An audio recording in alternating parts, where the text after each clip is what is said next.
Bueno, pues muchas gracias al equipo del Instituto del Patrimonio Cultural de España, porque todos estos estudios, estas analíticas, son verdaderamente preciosos para el museo. Es un conjunto de información de extraordinaria utilidad, ¿no?, para el conocimiento de nuestras colecciones y para esa preservación presente y futura.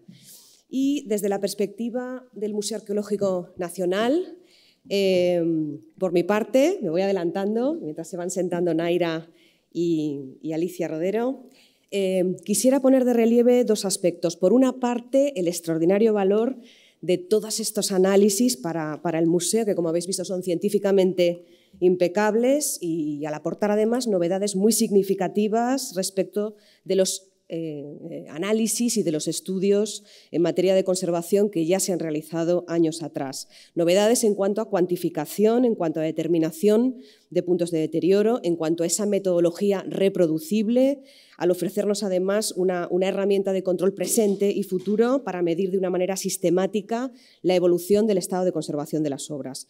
Y por otra parte también, desde nuestra perspectiva del conocimiento de las piezas, destacar el valor, ¿no?, dentro de ese conjunto de la escultura policromada ibérica, el valor de estas obras que acumulan muchísimos significados históricos, museográficos, sociológicos, también por el uso contemporáneo de estas imágenes, iconográficos, valores plásticos, rituales, sociales. Aquí en el museo, por encima de esa versión mítica y en algún caso incluso mediática de alguna de estas esculturas, desde luego está su contextualización arqueológica, historiográfica, histórica, su significado, su conocimiento, como grandes obras que son de nuestra historia cultural y que incluso en algunos casos dentro de los valores universales, ¿no? Me acompañan en esta mesa, como decía, Alicia Rodero, que es jefa del Departamento de Protohistoria y Colonizaciones, y Naira García Patrón, jefa del Departamento de Conservación.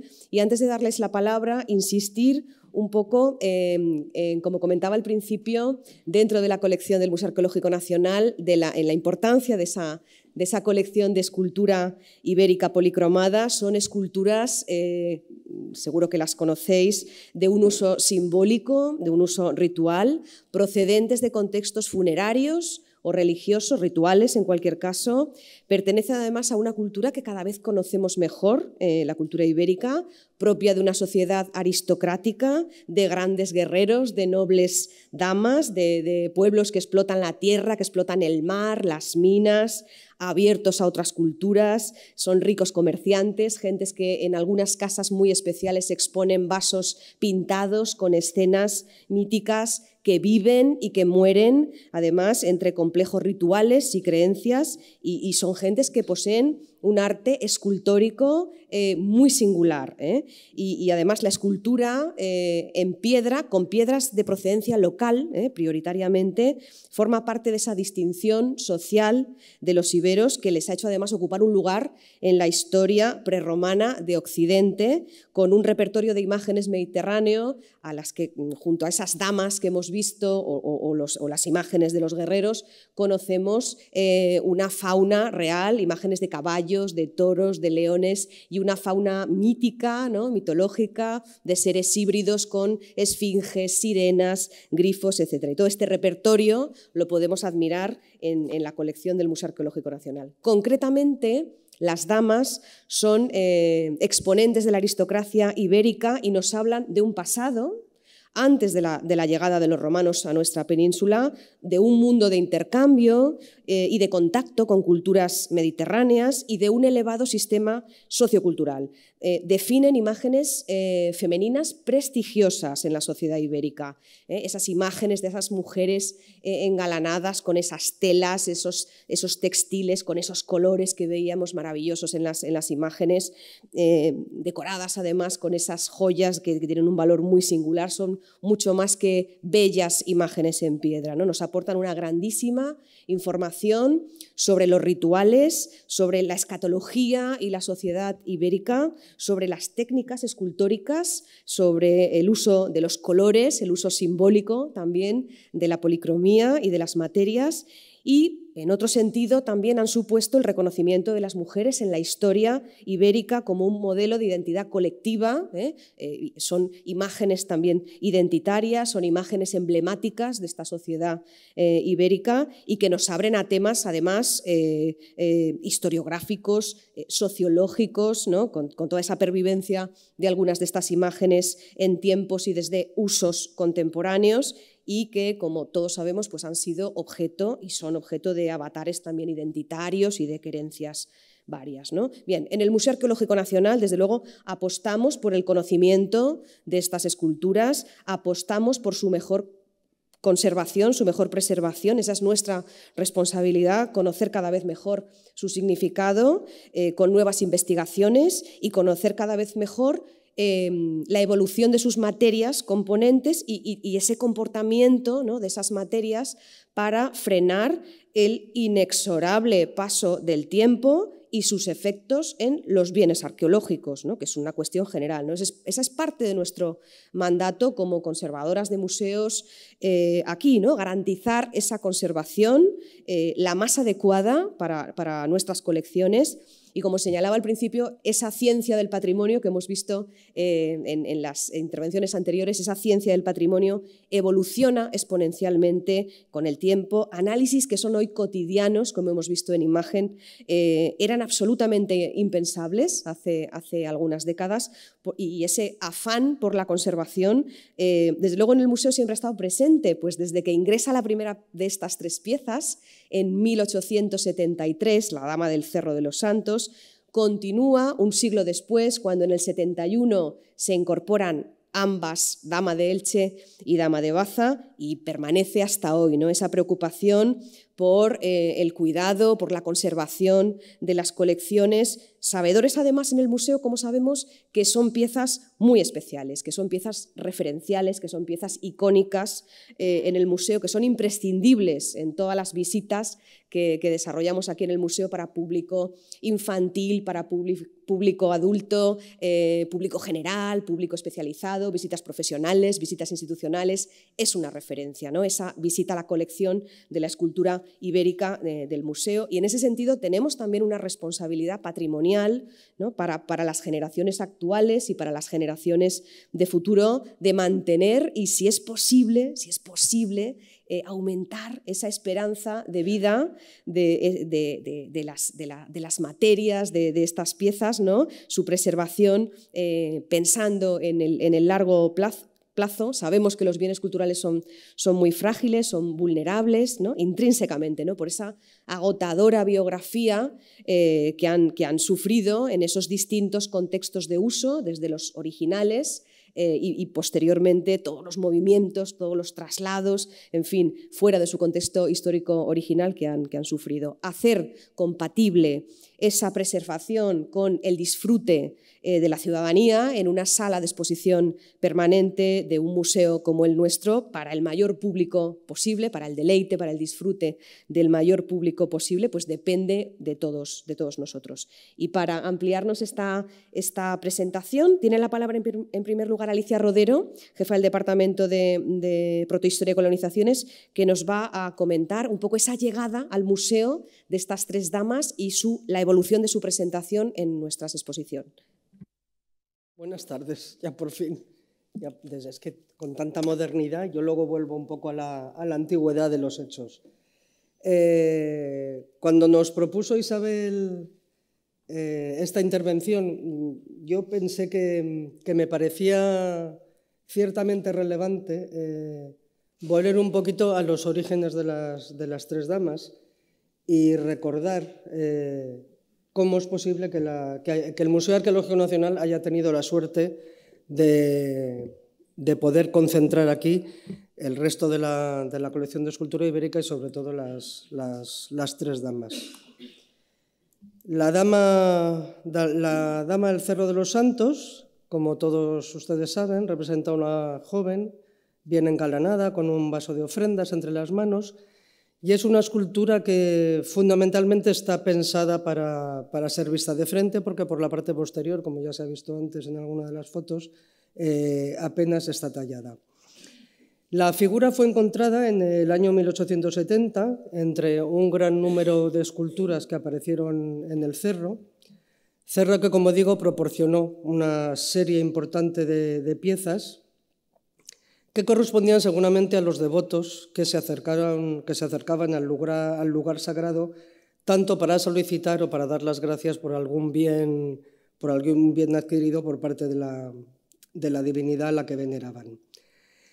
Desde 1830, en el cerro se habían estado recogiendo distintos restos de esculturas, pero no fue hasta el año 1870 cuando, de una manera sistemática para el momento, entiéndaseme, que no tiene nada que ver con la sistemática actual, por supuesto. Como digo, en el año 1870, Vicente Juan Amat, en unas ocasiones y en otras ocasiones el administrador del dueño de la finca, asesorados por los padres escolapios de Yecla, empiezan a excavar y a recuperar un número importante de piezas. En torno al año 1871, ellos empiezan en el 70 y en el 71 ya dan a conocer estos hallazgos, hasta el punto que ya grandes coleccionistas o marchantes empiezan a comprar algunos de esos hallazgos en manos, como digo, de Amat o del administrador. Y en el año 1871 también será cuando el Museo de Arqueología Nacional compre el primer lote a Vicente Juan Amat, entre los cuales había algún que otro falso, pero esa será otra historia que contaremos otro día. Como digo, el museo compra las 50 primeras esculturas. Y será en enero de 1873 cuando, una vez más, el museo compre al anticuario José Ignacio Miró un grupo de piezas, entre las cuales estaba, por supuesto, la Gran Dama. No hubo ninguna duda por parte de los responsables de aquel momento del museo, entre los cuales estaba Juan de Dios de la Rada, que era el responsable del departamento correspondiente, en adquirir estas piezas a Miró, porque, sobre todo, como digo, estaba la dama entre ellas. El siguiente caso, van a ver que son tres casos absolutamente diferentes en su manera de ingresar en el Museo Arqueológico. La dama de Baza, como también todos saben, es una dama esculpida en un único bloque, es una dama sedente, en cuyo interior, en el lateral, se guardaban las cenizas de la difunta enterrada. Destacan, por supuesto, los elementos simbólicos, como pueden ser el sillón alado, símbolo de la divinidad de la difunta, y el pichón que lleva en la mano, interpretado como el nexo de unión entre la mujer terrenal y la diosa. El hallazgo dentro de la cámara subterránea, en la necrópolis de Baza, es importantísimo en aquel momento y en cualquier otro momento, porque es la primera vez que se encuentra con todo el ajuar, con todo su contexto y dentro de la tumba una escultura de estas características. Entonces, ya no solamente es importante por el hallazgo de la escultura, sino por el hallazgo del contexto, lo que permite avanzar enormemente en el conocimiento del mundo funerario ibérico. Su ingreso en el museo estuvo cargado de una serie de pleitos, recursos y sentencias que llevó a esta situación a la primera línea de la prensa, por lo menos durante los 10 años siguientes. Intentando resumir al máximo esta situación, el Cerro de Santuario, lugar del hallazgo de la necrópolis de Baza, era propiedad de don Antonio Lorente. En 1970, don Pedro Durán Farrell compró el cerro, salvo una franja que el señor Lorente se reservó para sí mismo. A partir de ese momento, el permiso de excavación era solicitado y concedido al señor Durán, excavaciones que subvencionaba él mismo, excavaciones dirigidas por el doctor Presedo, que le tienen, ¿qué es? A su derecha, ¿no? El señor que está ahí al lado de la dama es el profesor Presedo, como digo, es el director de las excavaciones. Insisto que en este momento el señor Durán financia las excavaciones y, según la ley de 1911 y la consiguiente de 1933, en ese momento, al ser el señor Durán la persona que subvencionaba todas las excavaciones, le conceden la titularidad de todo lo que se encuentre en sus excavaciones, a no ser que el Estado en un momento determinado decida que algunos de esos objetos son de utilidad pública y por lo tanto pasarían a la titularidad estatal previo una indemnización. Eso es lo que marcaba la ley en aquel momento. Tras el hallazgo de la dama en 1971, en septiembre de ese mismo año, el hallazgo, como digo, fue en julio, en septiembre de ese mismo año, la Dirección General de Bellas Artes dictó una resolución según la cual la pieza tenía que ser depositada en el Museo Arqueológico Nacional, que es la... No sé si puedo volver para atrás. Estas cajas que ven aquí son la salida de la dama del Museo de Granada. Entonces, como digo, en septiembre del año 71 la dama llega al Museo Arqueológico Nacional y aunque la dama apareció en la franja que el señor Lorente se había reservado para sí mismo, el señor Durán se declara propietario de la dama porque defiende que la dama aparece en el trozo que él había comprado y no en la franja reservada por Lorente, y en ese momento incluso se permite el lujo, si se puede decir de esa manera, de regalar la dama de Baza al Museo Arqueológico Nacional, al Estado y por ende al Museo Arqueológico Nacional, y renunciar a la supuesta indemnización que le correspondía. Todo esto, insisto, trae un rosario de todo tipo de recursos, sentencias, etcétera, etcétera, hasta que en el año 1976 el Tribunal Supremo dicta que la dama había aparecido en la finca propiedad del señor Lorente. Resultaban nulas todas las disposiciones efectuadas por el señor Durán, la donación al Estado, por ejemplo.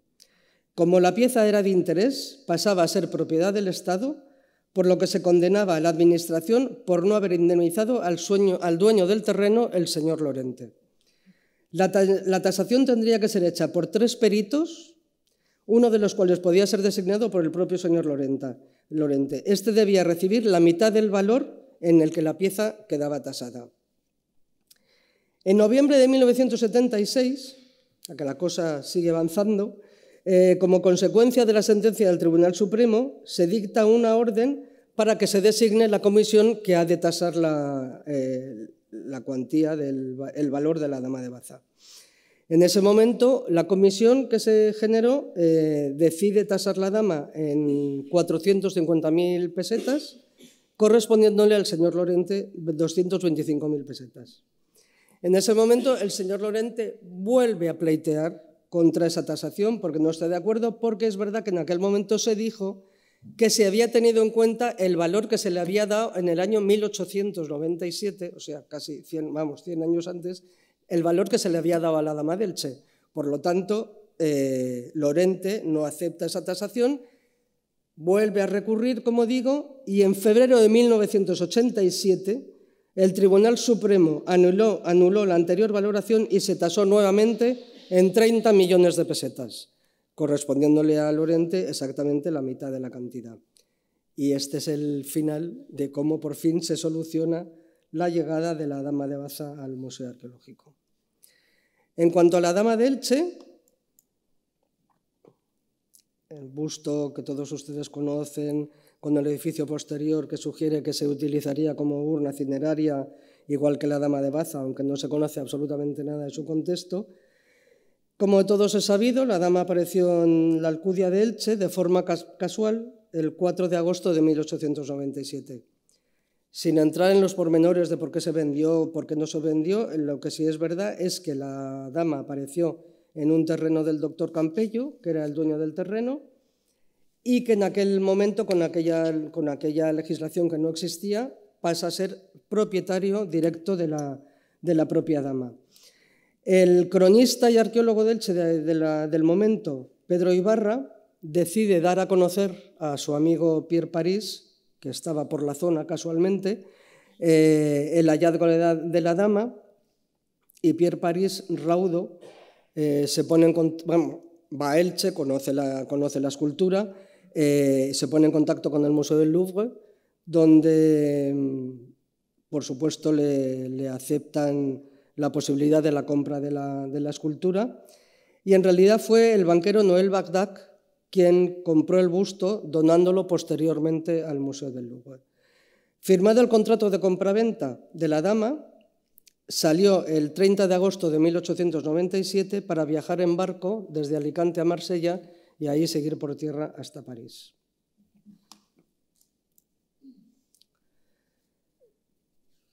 A pesar de que siempre se ha dicho que Campello y compañeros, fundamentalmente Campello, ofertaron en venta la dama al Museo de Arqueología Nacional, la verdad es que la carta en el archivo del museo no ha aparecido nunca.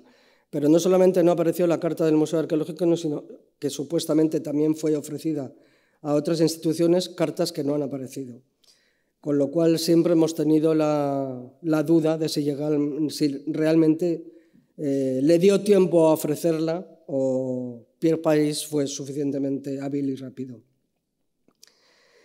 Durante los 30 años siguientes siempre se mantuvo la idea de que la dama podía volver a España y fue además Pierre Paris, que en un momento determinado es nombrado director de la Casa de Velázquez, quien defiende el hecho de que la dama vuelva a España pero se mantenga en territorio francés, es decir, que vuelva a la Casa de Velázquez, en cuyo despacho él ya tenía expuesta una de las reproducciones que había hecho este señor que ven ahí en la foto, que es Ignacio Pinazo.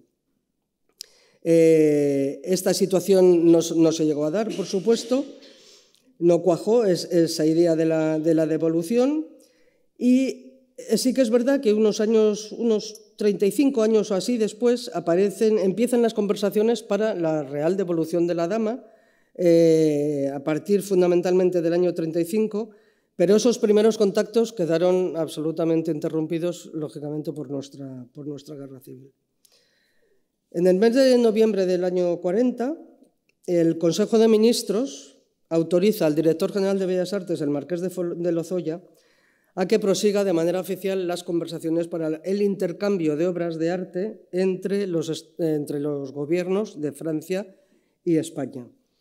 Incluso Pétain, el mariscal Pétain, se adelanta, como prueba de buena voluntad, se adelanta a la firma de este intercambio de obras de arte y rápidamente hace enviar al Museo del Prado la Inmaculada de Murillo llamada de Soult, como prueba de agradecimiento a la neutralidad que mantuvo el general Franco en la Guerra Mundial. Como digo, en diciembre de 1940 ya hay un acta del Museo del Prado en el que se recoge la propuesta de que la dama de Elche se quede en el Museo del Prado, dado el sacrificio que el museo va a sufrir al desprenderse del retrato de doña Mariana de Austria, también de Velázquez. Y el 8 de febrero de 1941 llegaron las obras a Irún, las procedentes de París, y a Portbou las procedentes de Montauban, donde estaba precisamente la dama de Elche. El 24 de junio de 1941 se firma el acta de entrega y seguidamente se inauguró una gran exposición en el Museo del Prado con la mayoría de las obras devueltas a través del intercambio.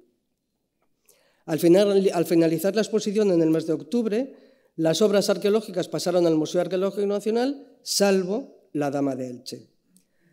Hasta el año 1971 no ingresó el busto en el museo por orden ministerial del 29 de enero para pasar a pertenecer a los fondos del Museo Arqueológico Nacional. Y esto quiero que quede bien claro, porque hay por ahí alguien que sigue diciendo que sigue siendo una pieza del Museo del Prado depositada en el MAN. No, hubo una reordenación de colecciones por la cual la dama de Elche pasa a los fondos del Museo Arqueológico Nacional. Esta es la dama en las distintas salas que estuvo expuesta en el Prado. Y a continuación les voy a hacer un breve resumen de cómo hemos tratado siempre de bien a nuestras tres damas en las salas del museo desde un punto de vista museográfico. Desde 1894, que es cuando se inaugura la exposición histórico-natural y etnográfica en la llamada Sala Oriental, ya se exponen, como ven al fondo, las esculturas del Cerro de los Santos y la Dama del Cerro. No será hasta 1916 cuando hay una reorganización parcial del entorno de las salas del museo, como digo, hasta 1916, que es cuando se incorpora la reproducción de Pinazo de la Dama de Elche.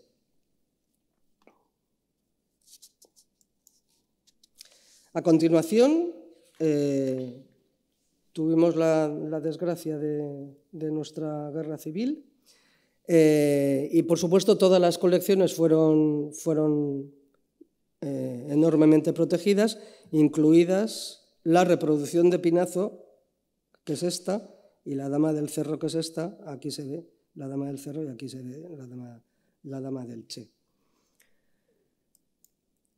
Entre 1940 y 1951 se montó lo que se llamó en aquel momento el Museo Breve, primero por falta de dinero y segundo por falta de espacio, por algunas de las salas del Museo Arqueológico estaban siendo ocupadas por otras instituciones como la Junta de Incautación y Protección del Patrimonio Artístico.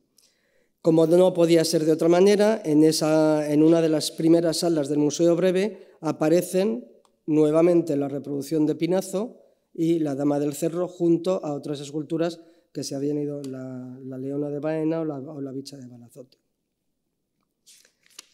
Este montaje, por supuesto, duró mucho más de lo que estaba previsto, seguramente también porque seguía habiendo falta de fondos. En el año 52, por encargo del director general, al director del museo, que en aquel momento ya era Joaquín María de Navascués, le hace el requerimiento de remontar todas las salas del Museo Arqueológico con el menor coste posible, pero exponiendo todas las colecciones. ¿Quiere eso decir? Bueno, si se fijan, por ejemplo, las vitrinas estaban absolutamente repletas de materiales, todas las paredes llenas de esculturas, es decir, que no quedó nada en los almacenes, se expuso absolutamente todo. Es decir, esta idea de que se expusiera todo iba totalmente en contra de lo que quería haber montado Navascués, porque él pretendía haber hecho una exposición pues, con un poco de sentido historiográfico, cultural, cronológico, pero con este mogollón que se le vino encima casi que no fue posible. Así que, como digo, se realizó este montaje a cierta velocidad porque la idea era que estuviera montado en el museo para la celebración del cuarto Congreso de Ciencias Prehistóricas y Protohistóricas que se celebró en Madrid en la primavera de 1954. Los elementos museográficos, con el poco dinero que se tenía, intentaron ser lo más protectores posibles para la conservación de las piezas, pero bueno, dista mucho de lo que hoy entendemos por una conservación ideal, lógicamente. En el año 1971 empieza la reforma de la que llamamos la reforma de Almagro, donde inicialmente se sigue exponiendo la reproducción de Pinazo. En el siguiente montaje es el año 71 también, pero ya tenemos aquí el original ingresado en el museo, como digo, en el año 71, y en el mismo mes de septiembre del año 71 es cuando ingresa la Dama de Baza. Aquí a la derecha está la Dama del Cerro. La Dama de Baza inicialmente se expuso tal cual, pero rápidamente decidieron, por conservación evidentemente, cubrirla para proteger tanto su estado de conservación como el estado de la policromía de la pieza. Y posteriormente a la reforma de Almagro, en el año 2005 se lleva a cabo una reforma de la Sala de Escultura Ibérica precisamente, donde casi con el mismo número de piezas que se habían expuesto hasta ese momento en la reforma de Almagro, lo que se hace es se aumenta se aumenta en calidad y cantidad la información que ofrece la escultura ibérica. Y no será hasta 2014 cuando acometemos la reforma integral del Museo Arqueológico Nacional, donde por primera vez nos expone toda la escultura, toda juntita, una pieza detrás de otra, como si dijéramos, sino que se va a repartir por cada uno de los núcleos temáticos en los que dividimos en su momento el discurso museográfico del Departamento de Protohistoria. Entonces, en este caso, por ejemplo, en la sala 11, dedicada a las necrópolis ibéricas, se expone, junto con otras piezas procedentes de necrópolis, se expone la Dama de Baza con su ajuar, y en la sala 14, que es la sala dedicada a la religión y a los santuarios ibéricos, como nexo de unión, digamos, entre el mundo funerario y el mundo religioso de los santuarios, decidimos poner, lógicamente, la Dama de Elche, puesto que, como decíamos al principio, no se tiene muy claro el contexto, bueno, el contexto no se tiene nada claro, y pensamos realmente que fuera una urna cineraria, pero así nos servía un poco de nexo de unión entre la sala 11 y la sala 13. Y esto es todo. Espero que haya quedado un poquito claro. Muchas gracias. Cómo han llegado las damas y cómo las hemos tratado. Perfecto, Alicia. Vamos a continuar ahora, vamos a enfocarnos partiendo de esta sala 13 y de la sala 11 en la conservación. Naira García Patrón, jefa del Departamento de Conservación, nos va a explicar esos protocolos de actuación. Buenas tardes. Muchas gracias a todas las personas presentes por vuestra asistencia. Yo creo que hoy es un día muy especial para el grupo, puesto que tras el intenso trabajo realizado tenemos la satisfacción de poder compartir las aportaciones que hemos hecho, tanto con los profesionales del patrimonio, pues como con cualquier otra persona que se interese por la materia. Este ha sido un trabajo modélico, ha sido un estudio único y verdaderamente creemos que va a constituir un punto de referencia muy importante para otros estudios similares en otros museos e instituciones culturales. Bien, como sabéis, el museo vuelve a abrir sus puertas al público el 31 de marzo de 2014 tras una profundísima remodelación integral, fruto de un proyecto de compleja gestión que además supuso también una inversión económica muy potente en infraestructuras y equipamientos. Bien, en la remodelación las 3 esculturas se ubican respectivamente en las salas 11 y 13 y se dotan de las mejores instalaciones museográficas, es decir, cuentan con todos los requerimientos necesarios para su conservación. En el caso de las Damas de Baza y Elche, se encuentran protegidas por unas vitrinas de fabricación española y alemana que se diseñaron ex professo con unos sistemas específicos, unas plataformas deslizables que nos permiten acceder a la superficie de las piezas sin tener que proceder a su manipulación. Y esto es un aspecto muy importante. Bien, todos estos espacios cuentan lógicamente con las necesarias medidas de seguridad, climatización, iluminación filtrada, un diseño de espacio circundante idóneo para permitir su contemplación y también para permitir la circulación de los visitantes. Y, por supuesto, tanto a nivel de salas como de vitrina, contamos con un control y registro de condiciones ambientales que se lleva a cabo a través de 3 sistemas independientes: Honeywell, Sensonet y mediante equipos de medición portátil. Como en la imagen podéis ver, en la imagen central, el sensor del sistema Sensonet que se encuentra en la vitrina de la Dama de Elche, y en la imagen de la derecha cómo se distribuyen estos sensores, los 6 sensores que se encuentran en la sala 11 a nivel de sala y de vitrina. Los datos que generamos de forma interna nos muestran que los valores ambientales son perfectamente adecuados para la preservación de estas 3 magníficas esculturas. Además de los datos que generamos de forma interna, también contamos con datos externos que complementan nuestras mediciones. Por ejemplo, estos son datos que se han generado en el marco de un proyecto de investigación actualmente en desarrollo en colaboración con CENIM, que nos vuelven a corroborar que los valores de temperatura y humedad relativa son adecuados y estables a nivel de sala y de vitrina. Esto es muy importante porque nosotros, el enfoque que tenemos en el Museo Arqueológico Nacional de la conservación preventiva es, lógicamente, un enfoque científico y multidisciplinar. Intentamos trabajar la conservación preventiva al más alto nivel en colaboración con científicos de instituciones externas, por ejemplo, CSIC, CIEMAT y, lógicamente, con la Subdirección General del Instituto de Patrimonio, nuestros socios naturales.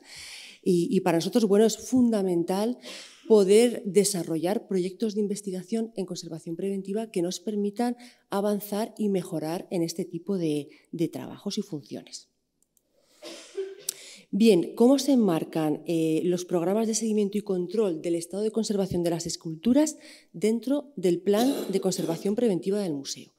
Pues bien, en 2015, ya tras una anualidad en pleno funcionamiento del museo, se genera el Plan de Conservación Preventiva del MAN. Se empiezan a elaborar los primeros documentos asociados al plan y se realiza un análisis de riesgos muy exhaustivo. Dada la envergadura de esta institución, la excepcional calidad y volumen de sus colecciones, el plan está repartido en distintas áreas, en concreto son 22 áreas que se van actualizando paulatinamente. ¿Qué es el plan? Bien, el plan es la herramienta básica que tenemos nosotros para recoger toda esa información que nos permite analizar y gestionar todas las acciones encaminadas a identificar, evitar y minimizar todos los riesgos de deterioro que puedan sufrir los bienes culturales. En este caso, los programas de seguimiento y control del estado de conservación de cada dama están asociados a ese área específica de las colecciones de protohistoria y colonizaciones. Como podéis ver, cada programa cuenta principalmente con 2 protocolos, que son los que se han generado en el marco del grupo de trabajo, un protocolo de seguimiento y control de indicadores de deterioro, que se ejecuta cada 6 meses, y un protocolo de seguimiento y control de sales solubles que se ejecuta cada 24 meses, de forma que cada 2 años ambos protocolos se activan de forma simultánea. Resumiendo de forma muy esquemática cuáles han sido las aportaciones del grupo de trabajo, para que nos quede más claro. Pues bien, tras una primera fase de recopilación de toda la documentación e informes existentes de analítica anterior, el grupo lleva a cabo el estudio científico-técnico de las obras, del que podemos destacar sin duda pues, toda la documentación tan exhaustiva obtenida a través de las técnicas de imagen, que nos resulta tan útil para el estado de conservación. Sobre todo, es la primera vez que localizamos, como también han explicado nuestras compañeras Ana Rosa y Beatriz, que hemos localizado con precisión cuál es la extensión de los restos de pigmento azul egipcio. También es la primera vez que hemos cuantificado el nivel de sales solubles de las esculturas y también hemos identificado con precisión la presencia de compuestos orgánicos. 2 de ellos los conocíamos por los informes de José María Cabrera, pero hay un tercero que hemos identificado ahora por primera vez. Bien, pues ya con toda esta documentación hay una tercera fase, que es la del seguimiento del estado de conservación y su control, que es la que realizamos a través de los protocolos. En relación al estado de conservación actual de estas 3 esculturas. Bien, y que además es un estado que hemos podido analizar con tanto detalle gracias al estudio. Es verdad que tenemos que distinguir, por una parte, la casuística de la Dama del Cerro, con una problemática mucho menor, de la casuística de la Dama de Baza y de Elche, que presentan unas patologías muchísimo más graves. Quiero señalar, y hay que tener claro, que las graves alteraciones que presentan las piezas no son resultado de su trayectoria en el Museo Arqueológico Nacional, sino que son el fruto de la confluencia de distintos factores de deterioro que las han afectado durante siglos, incluso milenios, y que además se remontan desde la etapa previa al enterramiento, sobre todo durante su fase de contexto arqueológico y principalmente y sobre todo en la fase inmediatamente posterior a su descubrimiento. Pensemos, por ejemplo, en el caso de la Dama de Elche, los daños que sufre con esa herramienta justo antes de su extracción cuando es descubierta, o, por ejemplo, cuando el doctor Campello, ese 5 de agosto de 1897, la expone a la intemperie en el balcón de su casa para hacer difusión del hallazgo. Es decir, es que funcionábamos con otros parámetros muy distintos. Bien, en relación al estado de conservación de la Dama de Baza, ¿cuáles serían los aspectos más reseñables? Como han indicado nuestros compañeros, ya fue intervenida a los pocos meses de su descubrimiento, en 1971-72. Nos encontramos con una superficie gravemente alterada, con un potencial riesgo de desprendimiento, debido principalmente al alto contenido en sales, como nos explicaba Pedro. El contenido en sulfatos es elevado y alcanza valores extremos en determinados puntos. Presenta numerosas pérdidas, fragmentación. Recordemos que se encontró fragmentada. La cabeza estaba fragmentada y las alas del trono también estaban separadas. Y el grado de adhesión de la superficie es muy variable. Es decir, hay zonas con desprendimientos que dejan al descubierto el soporte pétreo. Y también tenemos la presencia de estos productos ajenos al original.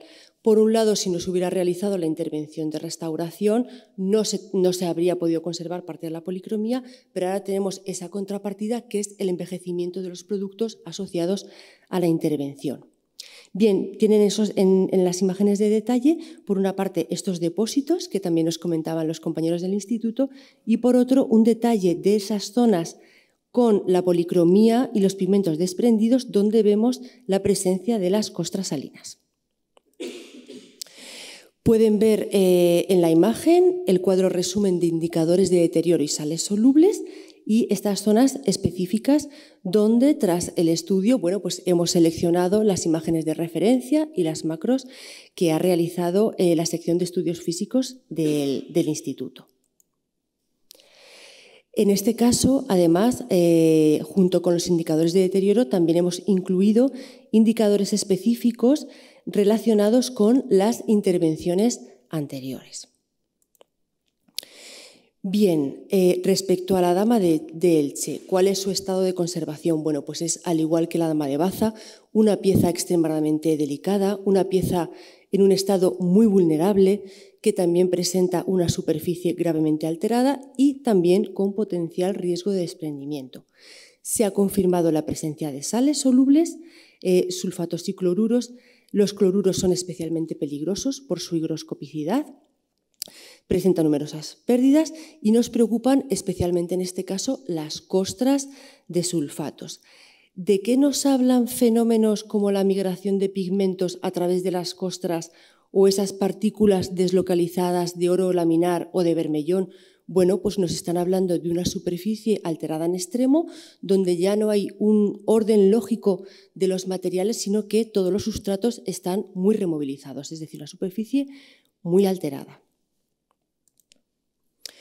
En el caso de la Dama de Elche se ha hecho especial referencia a estas costras, en las que se ha detectado un inminente riesgo, un alto riesgo de desprendimiento o incluso costras que se han desprendido pues en un momento muy anterior del pasado. Este es el cuadro resumen de los indicadores de deterioro de la Dama de Elche. Es especialmente preocupante este área del lateral derecho, donde se concentran todas estas costras con alto riesgo de desprendimiento. Aquí pueden ver las imágenes relativas a los indicadores situados en la parte frontal y, como comentábamos, los indicadores que se sitúan en el lateral derecho y en la trasera. Aquí quiero hacer un inciso, quiero hacer una reflexión que es muy importante, porque cuando las personas pensamos en nuestro tiempo, a veces es difícil pensar en el tiempo de los bienes culturales, especialmente arqueológicos. Cuando hablamos de conservación preventiva de estas piezas, no podemos pensar a corto plazo, ni a medio plazo, ni a largo plazo. Hay que pensar a larguísimo plazo. Es decir, todos estos materiales de superficie que ahora mismo tienen un alto riesgo de desprendimiento, tenemos que hacer todo lo posible por evitar su pérdida, sobre todo porque son el soporte de una información valiosísima que seguramente ahora no podemos estudiar con las técnicas con las que disponemos, pero en un futuro serán una fuente increíble de información estudiadas con tecnologías que ahora mismo ni siquiera podemos imaginar. Por eso es tan importante que tengamos estas herramientas de control y de seguimiento del estado de conservación. Y bueno, respecto a la Dama del Cerro, como comentaba también Pedro, se trata de una problemática diferente, es una pieza mucho más estable y, de hecho, tras el estudio e intervención que se realizó de forma conjunta entre el Instituto y el museo, se valoró que su estado permitía su exposición fuera de vitrina sobre una plataforma. A pesar de que la caliza, su material constituyente, presenta escasa dureza, y de las numerosas alteraciones mecánicas y también de los escasísimos restos de policromía conservados, sí que podemos afirmar que el soporte pétreo se encuentra estable y que no existen riesgos de pérdida de restos de pigmentos ni de material constituyente. Fíjense en esta imagen de la fluorescencia visible inducida por radiación ultravioleta, cómo estas técnicas de imagen nos permiten apreciar de esa forma tan precisa, por ejemplo, las zonas intervenidas anteriormente, como las zonas con reintegración o zonas adheridas, de una forma que el ojo humano le cuesta muchísimo, pero la técnica rápidamente nos lleva a identificar todo ese tipo de intervenciones.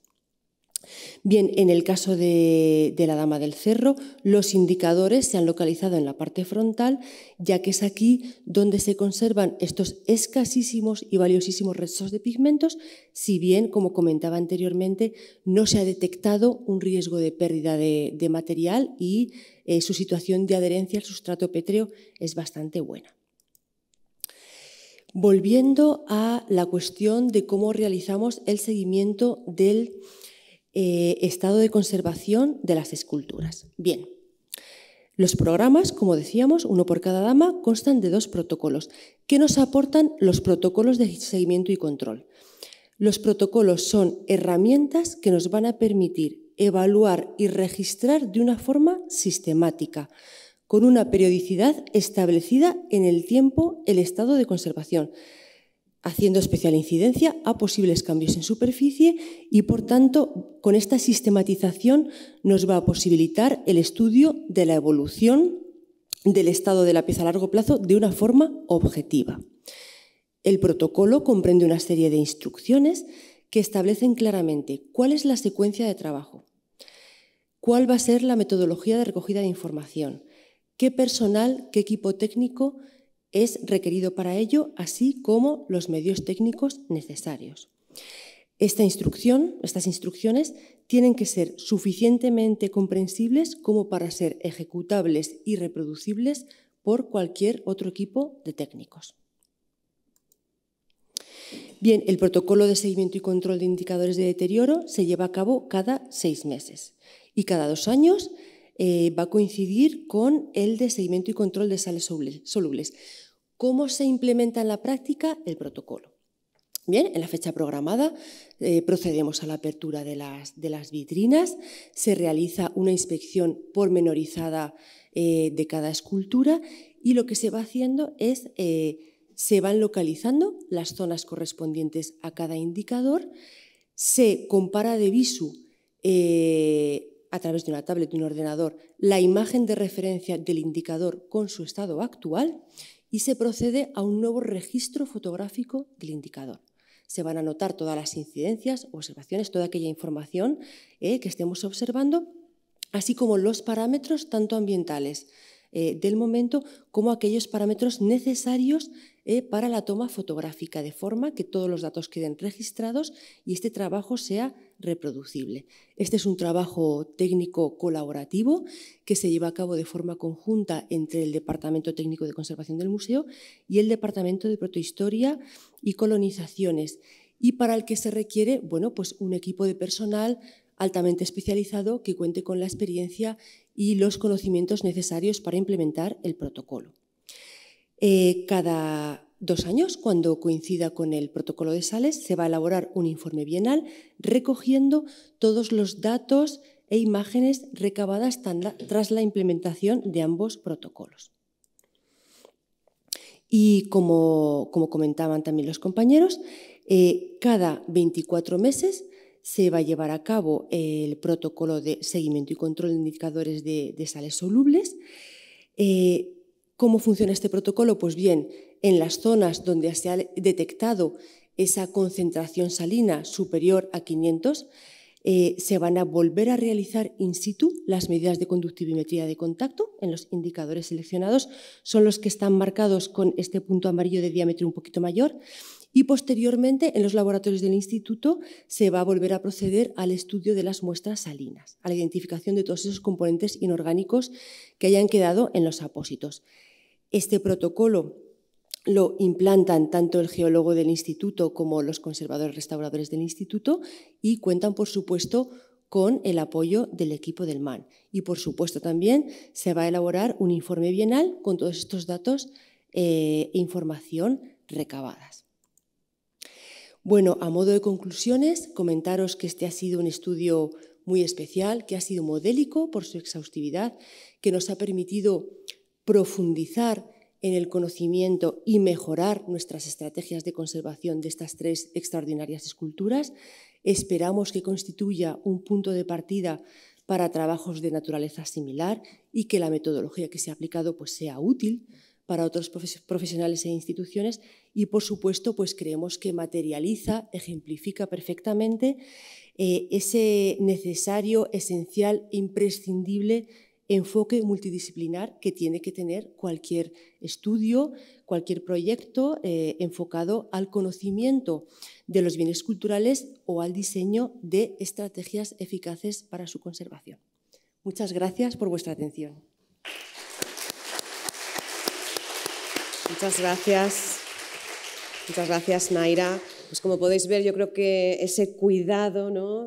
Con respecto a nuestra colección en general y nuestras damas en particular ha sido constante, ha sido, podríamos decir, incluso histórico, ¿no? Y ya en el momento contemporáneo, después de la reforma, en el marco de ese plan de conservación preventiva. Ahora, después de estos estudios multidisciplinares, con la implementación de estos protocolos, en el caso específico de las damas, y seguimos trabajando, por supuesto, con el Instituto del Patrimonio Cultural de España, con otros organismos de investigación enfocados en este aspecto del que hoy estamos hablando, de la conservación, y siempre en nuestro caso con esa meta del mejor conocimiento de nuestras colecciones y siguiendo incluso el espíritu de la ley, pensando en ese legado a generaciones futuras en la preservación de nuestras colecciones. Os damos las gracias, nos hemos extendido un poquito sobre el horario previsto.